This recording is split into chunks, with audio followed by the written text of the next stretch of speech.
I am Missy Foy. I'm 30 years old. Today is May 4th, 2012, and we're on Georgetown's campus in Washington, D.C., in the historic Healy Building. And I am the program director for the Georgetown Scholarship Program, which we know as GSP, which is a program of mentorship and additional things beyond scholarship. And Joe is a member of our program, and we're extraordinarily proud of him. My name is Joseph Vithayathil. I am 22. Today is May 4th. It's in Washington, D.C., and I am being interviewed by my mentor and friend, Missy Foy, being a member of being a member of this GSP scholarship. Wonderful. Okay, so we start at the beginning. Okay. Where did you grow up? I grew up in India, a small little town. Well, not a small little town. It was a big town called Bangalore in India. And I had the privilege of being surrounded by some of the most absolutely fantastic friends and family. And I went to school in a Jesuit institution just like this one here. Oh, I didn't know that. Went to an all-boys school all the way through 12th grade, and then continued on with the Jesuit institution. So I've had a Jesuit education throughout. And, well, what else would you like to know specifically about my childhood? What's your family like? I have the most supportive, absolutely amazing family. If it weren't for them, I don't think I'd be where I am today, or for that matter, I don't think I'd go anywhere. My family's been always there to support and guide, and specifically, I think my parents have influenced me in such a strong manner that they've instilled in me so many values and cultural norms that I think I'd be, coming from a different country, it was hard for me to adapt a little bit given the new culture, and it was so nice to see that my parents stood by me and always said, this is where your roots are, this is where you come from, and there's always that opportunity to take the best of two worlds and put it together and come out as a whole human being. So I have the best family. My sister is absolutely fantastic. She goes to school in the University of Florida, and she's been a source of inspiration because she's just the opposite of what I am. I tend to run around, always be active, and always doing something in a hurry, while she's the calm, the quiet, sit at home type and wants to do things her own way. So she's always been an inspiration. So I've had absolutely the most fantastic family experience, if you want to say so. And how did your parents decide to come to the United States? So my mom has an extensive set of extended family here in the U.S. She's got 7 brothers and sisters. Wow. I think 6 of them are here, and her mom's here too. So we've been in the process of maybe moving, may not be moving for a while, and finally, I think my parents understood it'd be important for me to understand where I come from, having grown up in a country like India, where there's so many set cultural norms and so many set preconceived stereotypes, that they wanted to make sure that I knew exactly what India stood for in terms of culture and in terms of a society and its values. And then they made sure that I got the best of both worlds by moving over 4 years ago, when they decided that it'd be best for me to continue my education here in the U.S.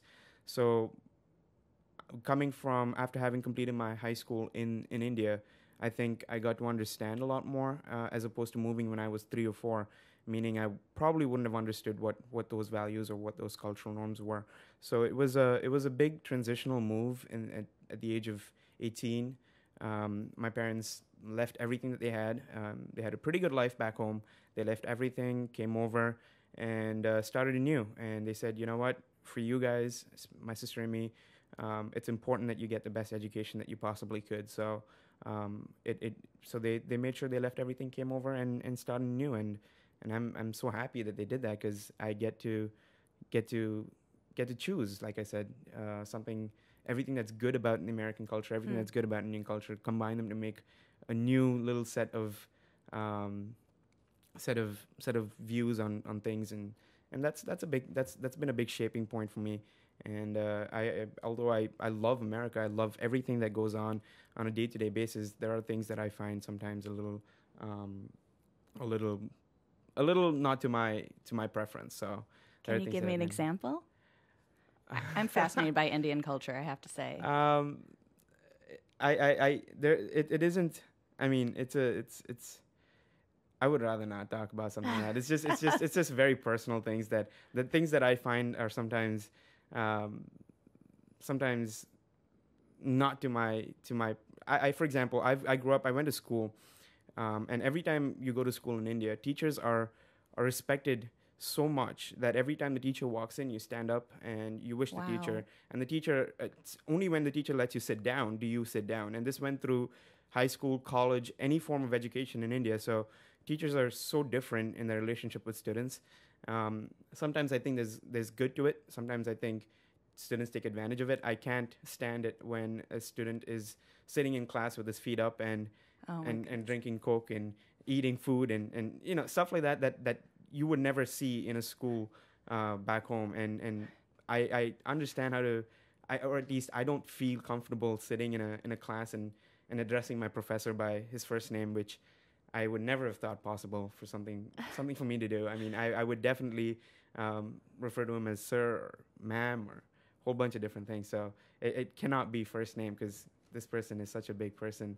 He's a professor. He's imparting his knowledge, and something like that deserves a lot more respect. I think, at least from my perspective. So No, I agree. I have a hard time imagining you in class with a Coke and your feet kicked up. That's yeah, just like, and I've seen so many people do it too. So it's just I look at him and I'm like, come on, you gotta show some sort of respect. This person's giving up a big chunk of his time and he's putting a lot of effort to get you somewhere. So the least you could do is maybe respect the person for what he's doing for you. And that's just one of the few things.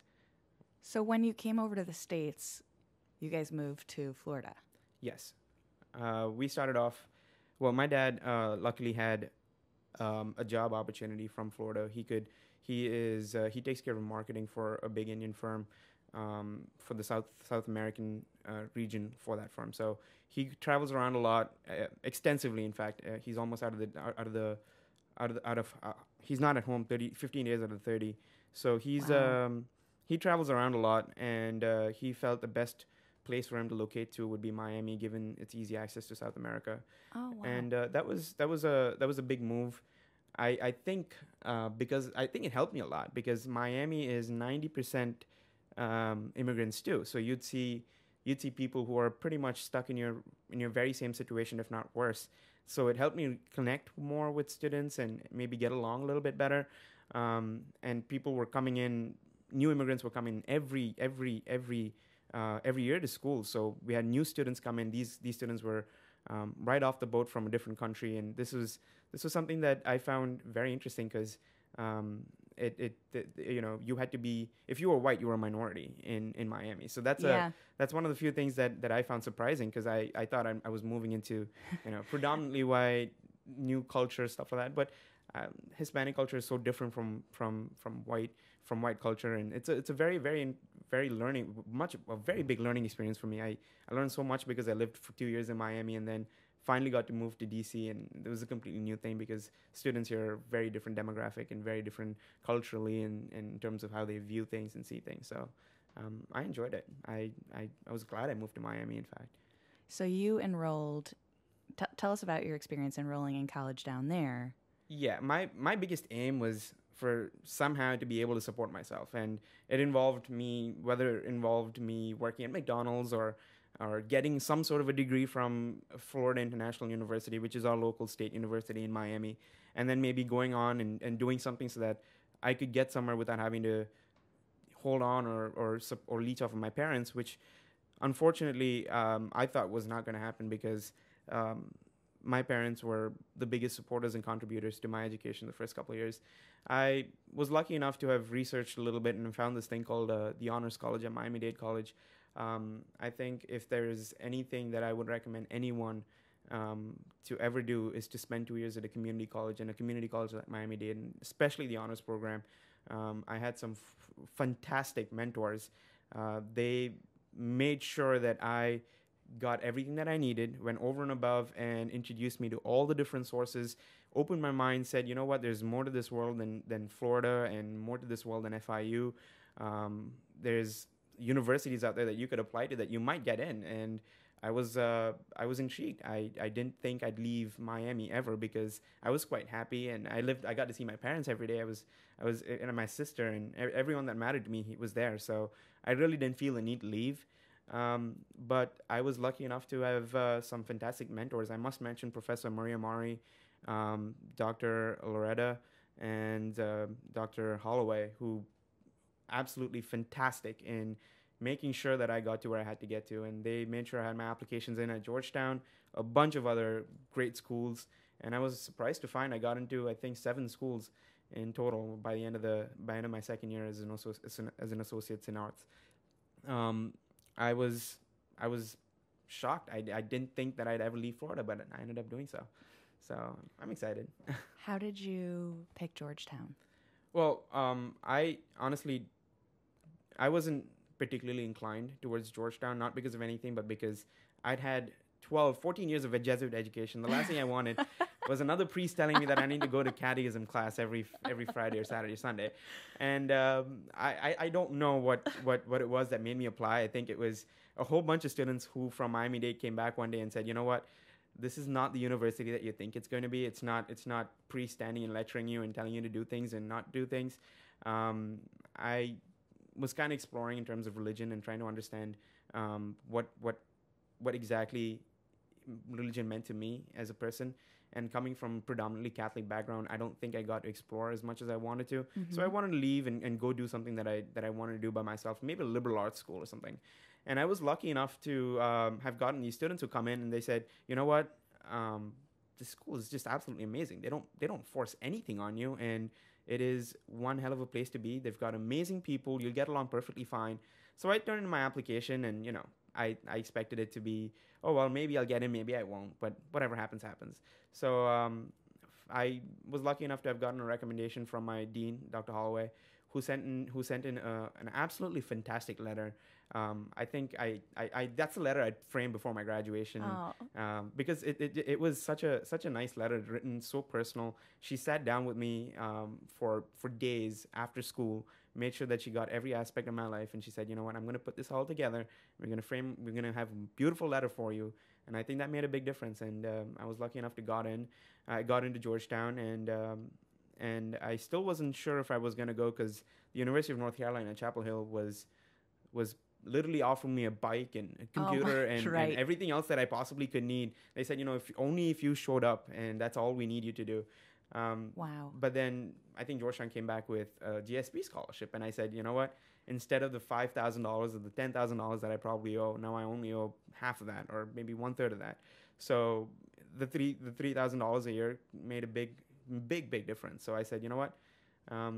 I'll give Georgetown a chance, and then Georgetown's got this amazing alumni network. So I enrolled. I don't regret it one bit, ever. What was move-in day like for you? The most scariest experience. So I walked in with, of course, in Indian tradition, half of my extended family and their extended family. So it was 3 cars for 1 suitcase and 1 student. So I walked in and I said, all right, this is going to be fun. And I walk into a big Neville's apartment.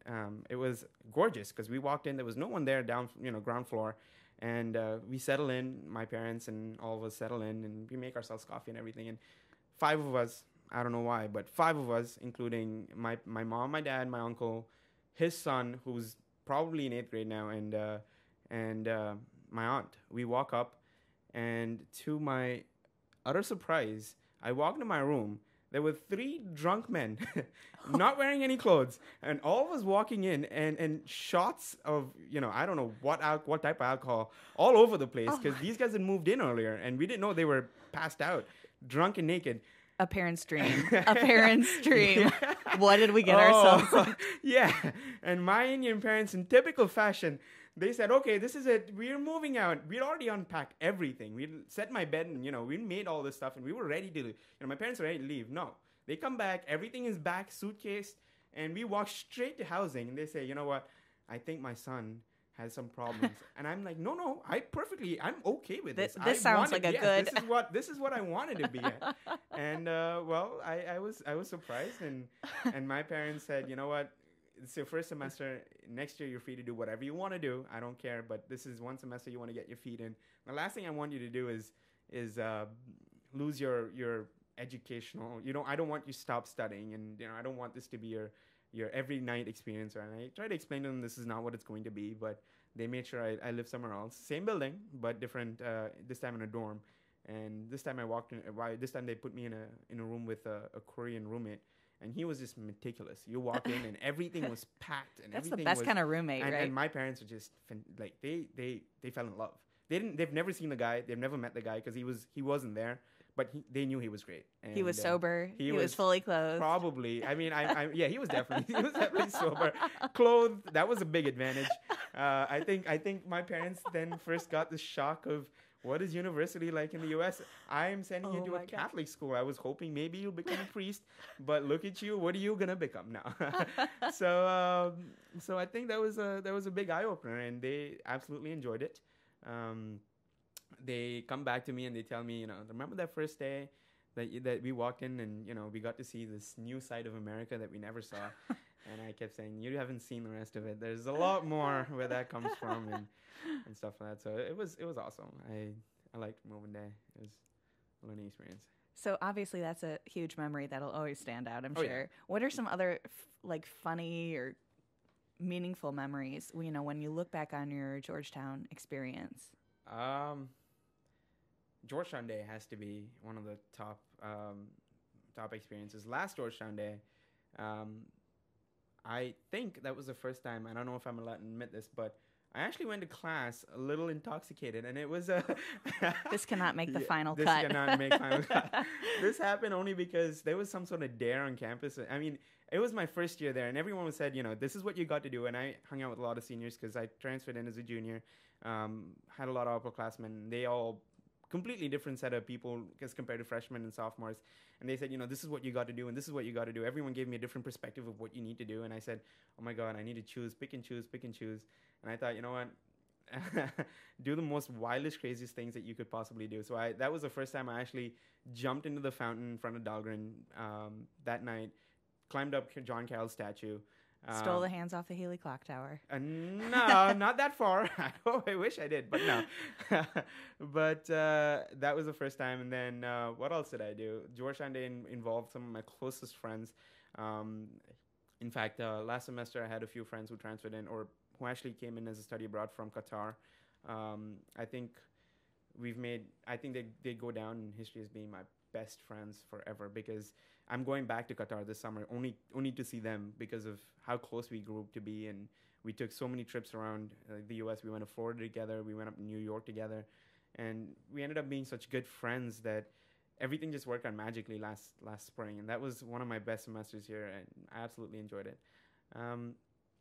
But otherwise, there are so many good experiences. I can't even come around which one to pick or which one to choose, but that would be one of my top experiences. Last spring, specifically Georgetown Day, I had a blast and it was fun. What about a favorite class you've taken here or a favorite professor? And yeah, there are a couple. I'm not into philosophy or ethics, or the thing is I can't write. I'm not proficient, or I don't think I am. As compared to all the other students here at Georgetown, 1/10 as good as when it comes to writing down things. I think you're a beautiful writer, at least in your emails. Emails are, I think emails are very different from actual papers. So I was always scared to take a philosophy or an ethics class, and it was a daunting task for me to have to sit and write papers. I can take any number of tests, and I will take any number of math, finance, or econ classes, but doing writing up papers is something really hard for me. So I finally ended up taking this class called Philosophies of Hinduism. Considering I'd be from India and, I know how to do this thing, I walked into that class. The first 3 weeks, I knew that class was the biggest mistake, only because that was so hard. I come from that country, and it was so hard for me to understand exactly what he was trying to get to and how to get to. But I absolutely loved the professor because he was He was amazing. He was from I'm not sure which part of the U.S. He was definitely not born and brought up in the U.S. His name is Ariel Glucklich, um, from Harvard University, and he knew more about India than I did, and I was a little shocked. And I said, I've lived there for 18 years. How could it be that I don't know as much as you, or I've experienced as much as you have? And he went about taking such a deep interest in that class and trying to help us understand. Took us up to the rooftop of LXR, made us meditate for a whole class just to understand what it feels like to meditate. And it was freezing in I don't know, Jan or Feb. It was such a great experience because it opened my eyes to so many things and a worldwide perspective of how other people view certain cultures and certain religions. I found the class to be hard, but I absolutely enjoyed it. And I think that'd be a reminder as to, I come from a country where I should know all of this, and this is something that's so core and essential to people that live in India, and yet I bet you 90% of them don't understand it the way he does, and it was an eye opener. I enjoyed it so much. That would be probably one of my favorite classes. Besides that, I enjoyed my finance and my accounting class. I think sometimes if it wasn't for that classes, my summer job or my internship wouldn't have materialized the way it should have, and stuff like that. So I think that would be my favorite class so far. I love classes like that just kind of throw your world upside down. Yeah, it definitely does. It's such a Georgetown thing. It does, and yeah, it is very unique. I went to school in Miami, and I took a whole bunch of different classes, and everything flowed, but there was nothing that you particularly remembered because of what the class taught. I mean, you remember the material, you remember the professor, but it never blew your mind. And then you come and sit in a class like philosophies of Hinduism, expecting to know everything and being that person that could possibly ace that class. I found it so hard, yet it blew my mind because of how important, how much I learned from it. So definitely, I don't. It's very unique to Georgetown, I think, and in the quality of teachers that we have here. It's huge. I enjoyed it. Now tell us what you're doing after graduation. So backtracking a little bit, last summer I was lucky enough through a ton of GSP networking events / GSP contacts. I was lucky enough to have sent out a ton of emails to alumni who referred me to a bank in New York, the Bank of Tokyo Mitsubishi, and I was lucky enough to have gotten in. And one of the great things about Georgetown is I got into this firm and I started my first day, and within the next 5 days of starting at this firm, doing financial business in terms of product control, which is specifically to do with traders and whatnot. So I started off, and I was walking around, and it was surprising to see that more than half the people on that floor were Georgetown graduates, and they'd come sit with me and they'd talk to me, including my CEO, the head of sales and trading, everyone down to managing directors and VPs and fellow students, all Georgetown students who'd come sit with me and ask me things about, what did you do at Village A? What did you do at this? What did you do? How are you treating your house this semester? Because when we left that house, we got fined $300 for doing this, and this. And I keep thinking, you know what? They all went through what I was going through, and if they can do what they're doing now, I think I have some hope maybe one day to be able to do something and make a living. And they gave me so much hope, and they said, this is pretty easy. You just need to navigate your way through, and this is what you need to do. This is how you do it. And I was lucky enough to have met the CEO, Bill Muma, who to this day is, I think, one of my biggest mentors when it comes to work and how to approach work. He sat down with me. Remember, he's a CEO of a company that has, I don't know how many billions of dollars of transactions every month. And he's a Hoya? He's a Hoya. And he sat down with me and he said, this is what's going to happen. This is what work is. Don't fall in love with this company. I don't want you to fall in love with this company, but I want you to fall in love with what you do. And I think that struck a chord with me. And I said, you know what? I think I should find what I really love to do instead of trying to find a company that will enable me to do something. So I figured he literally blew my mind away. He sat with me for hours. As a CEO, I'm sure he had so many other things to do. Running a group of, 400 people, he literally sat down with an intern who barely made it to work every morning because I lived an hour and a half or two away from where I used to work. So, Oh, wow. yeah, I didn't get housing in New York, so I had to live in Connecticut and commute in. So it was surprising to see he took so much effort and so much interest in someone like me and a bunch of other interns, and he made sure that we got through the right way. Um, Luckily, that internship manifested into a job. I'm going back this fall, to start as an analyst in the debt capital markets division, which is their investment banking arm. So I can't wait. I'm surprised. I'm a little shocked that I actually got so far from coming from a community college. I didn't think I was ever going to make it into investment banking. I didn't even know what investment banking was. That I started Georgetown, and all these motivated people here just showed me what I need to do and how I need to do and what I need to do. So it was awesome. I learned quite a bit, to say the least. Now we'll get back to the official questions. It's so much easier to just chat with you. I'm trying to see if there's anything we have to. I like this one. What are some of your best memories of being in GSP? Well, I think specifically it had to do the first couple of weeks. I had so much trouble integrating into this Georgetown culture, only because everyone who's transferred in as a junior is meeting fellow juniors and sophomores, and by the time you're junior year or sophomore year, students usually have cliques and little sets of friends, and Right. and they already know who they want to hang out with and who they don't. And me coming in as a transfer, I think, was a little hard to break into a group of friends or into a set group. So one of my favorite experiences was, I think, the first time I actually came into Tea and Cookies with Christine, and she sat down. She said, "Hey, how's it going?" And I started talking, and I started telling her how hard it was. And within 3 minutes of me telling her what happened, I think she had a whole bunch of list of students that she said, you need to talk to this person, you need to talk to this person, you need to do this, and we'll invite you to this event, and this event, and this event. And I was shocked. I said, you know what? Whoa, wait! You're putting too much on me now. I can't possibly meet that many students. But she said, you know what? It's not about finding one person. It's about going out, talking to a whole bunch of people, and then you come up with a group of people that you're most comfortable with.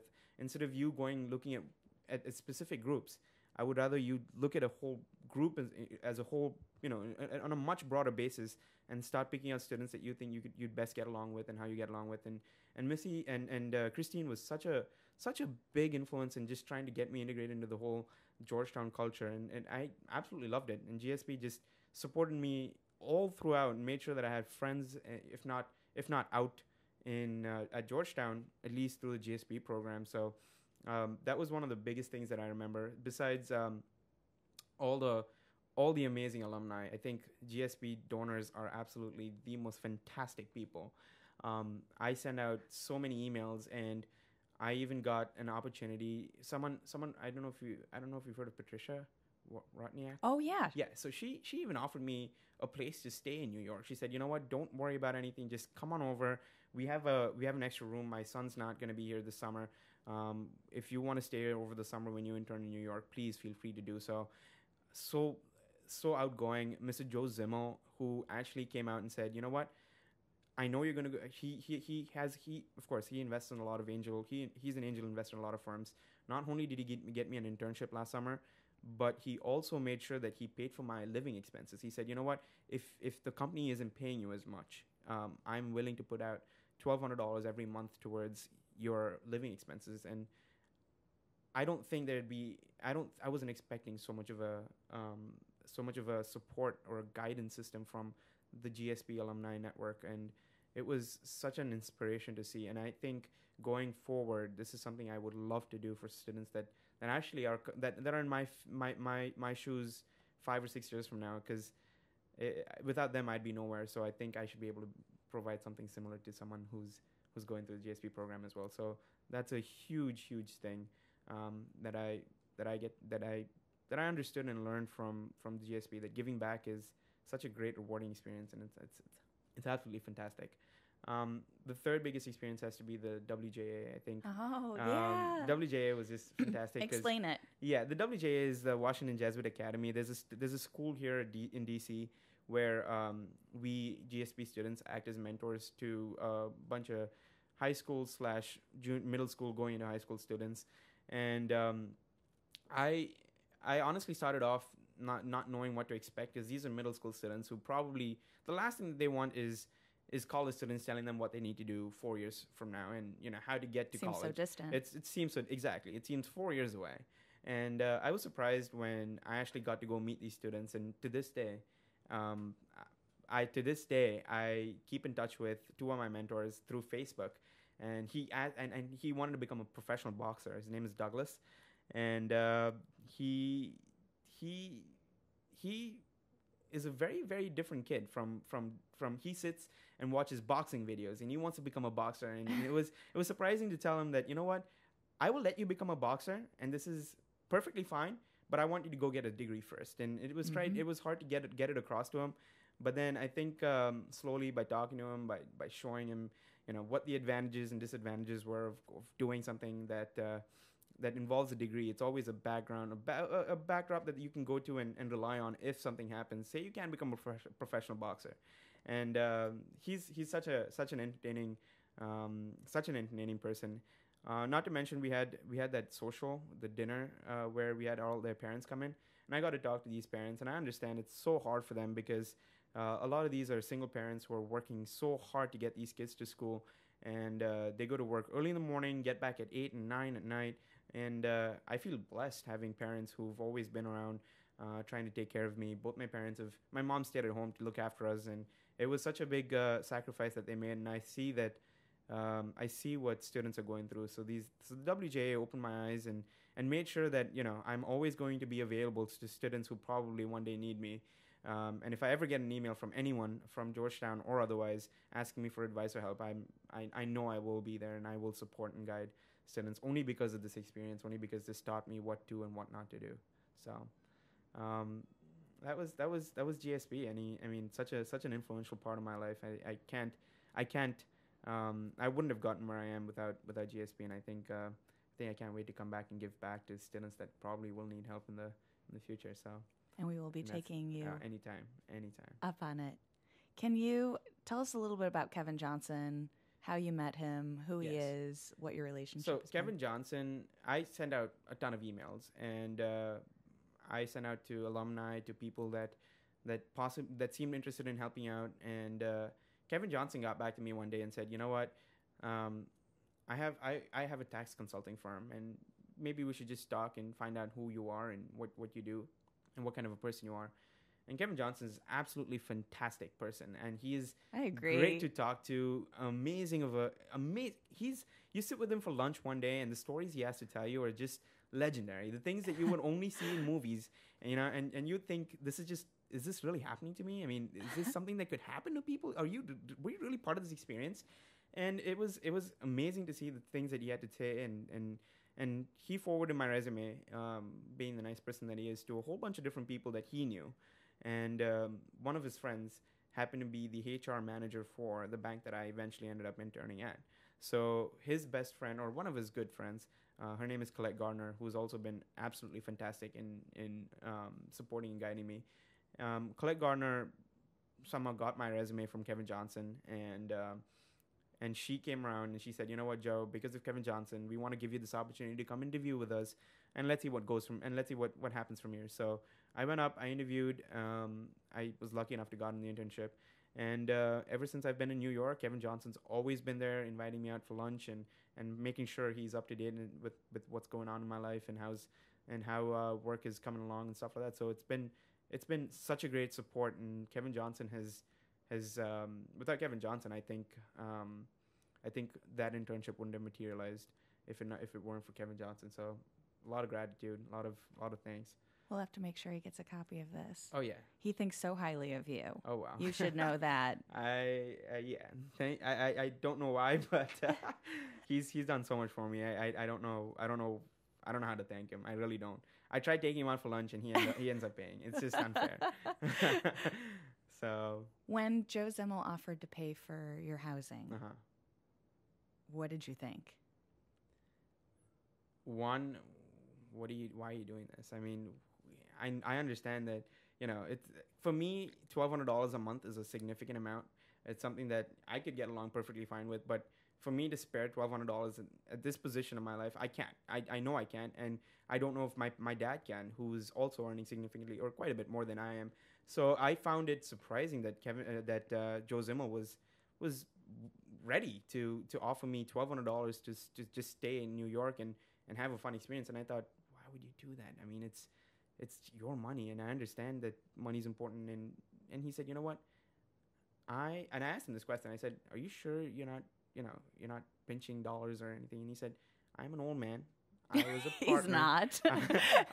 I have worked enough in my life, and I know exactly what I should or shouldn't do. And when I tell you that I'm giving you $1,200, I know you're going to make good use of it, and I know that you probably um, should should do this because I think you should experience New York the way it is." And I was shocked, and I thought, there's no other place except Georgetown, or if it wasn't for Georgetown, I don't think there'd be an alumni like this who'd offer to come, give you a housing, give you a job in one of his angel investing at one of his firms, and it was, I was shocked. I was taken aback. I didn't know how to thank him either, and I kept calling him and saying, "Are you sure you want to do this? Are you sure you want to do this?" He said, "Am I the one that's supposed to be sure? Or are you the one? You're the one that's supposed to decide whether you want to go up to New York or not." So, so yeah, Joe Zimmer was uh, was always a background, was always support. Not to mention Fernando Gentil. I think another person that honestly made a huge impact was Fernando Gentil, who literally took my resume and said, "You know what, Joe, we're gonna get you a job. No matter what, this summer you're going to have a job because I will go head over heels to do what I can to try send your resume out to as many people as possible and make sure you have something this summer to do." And Fernando Gentil just absolutely fantastic human being. Took around my resume. He came around. He talked to me personally over the phone thousands of times. I don't know how many times I've bothered him. He took my resume, forwarded to a ton of different firms, made sure that I had opportunities to meet with other people, and a great source of information. He said, "This is what you do in the financial industry. This is what you don't do. This is what I think would be a better option for you, and this is not." So he's always going to be a mentor and advisor, and I think he played a big role for me as well. And another GSP alumni, so I think alumni donor. So he's just another great human being. Absolutely an inspiration. As you approach graduation weekend, Mm-hmm. what do you think that's going to be like? Do you think your parents ever imagined when they were growing up in India that you would go on to graduate from Georgetown? Is that what they had wanted for you or envisioned? No, Georgetown is a dream, and it's a distant dream. In fact, I think it was, at least for my parents. I don't think they expected me to be anywhere where I am today, or I don't think they expected me to be able to attend a university like Georgetown. One, because they can't afford it, and two, because they didn't think that I would one day successfully complete a program as intense and as rewarding as Georgetown. So for them, it was a matter of getting to school, doing something, and getting out there and trying to get work your way through and work your way up the ladder. So they provided the necessary support for that. But this is going to be a bittersweet week for me because not only am I going to miss Georgetown and all the amazing people and the wonderful classes and everybody here has impacted me so much, but also because Georgetown goes back and ties so much to my identity as a person, and it is a part of me, and I feel I'm gonna leave this part of me behind when I go into the real world. So I'm a little scared, a little worried. I don't know what's out there.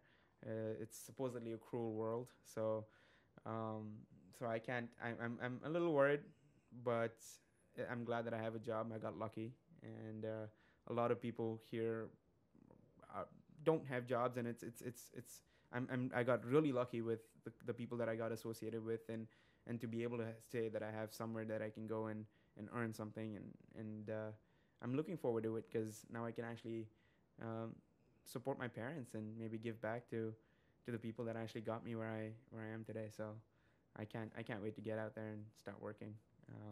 Bittersweet. Oh man.